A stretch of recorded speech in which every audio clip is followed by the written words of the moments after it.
Hello, this is Calvin with NewBeeDrone. Today I'm going to show you how to replace the VTX plug on the BeeBrain V2. So as you see on the BeeBrain here, the right side of the VTX plug is already broken. Only leave the pins in here. First step, I'm going to show you how to remove all the pins in here. Second step will be re-solder a new VTX plug on it. So first things, you have to solder iron to remove all the pins in here. It's easy.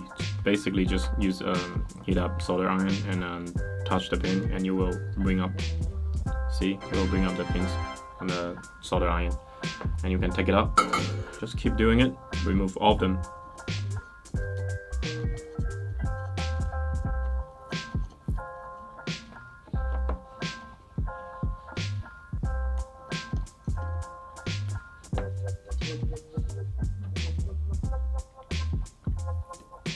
So the next step will be removing the extra solder on the board. In here, I found a wire in our office. It's just a normal silicone wire. So basically just strip a wire, use the metal part to suck up the extra solder.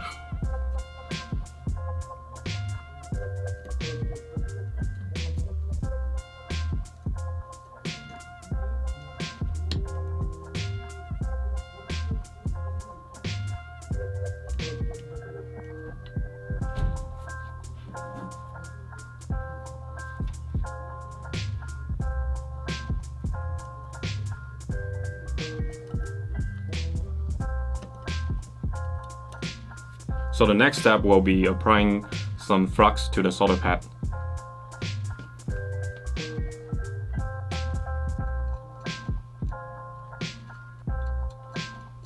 Now go ahead and grab your new VTX plug and place it on the board.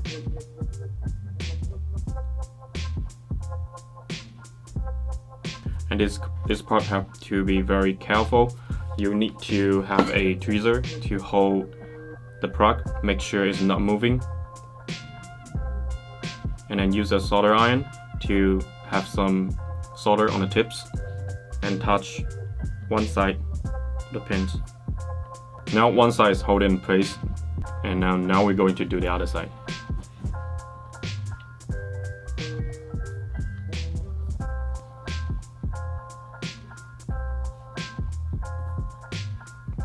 Okay, so after everything done, you will need to remove the extra flux on the board.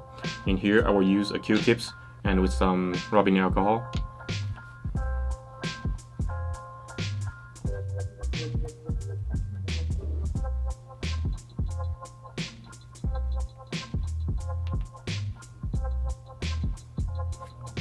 After all the flux removed it, you will need to have a duster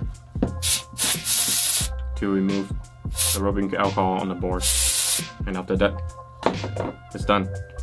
So now you know how to fix the VTX plug on the flight controller. Take your time, don't rush it. It's kind of tricky because the board is very tiny. If you guys have any questions, please leave your comments below. We will have the link in the video description where you can get the plugs. Thanks for watching and we will see you in the next video.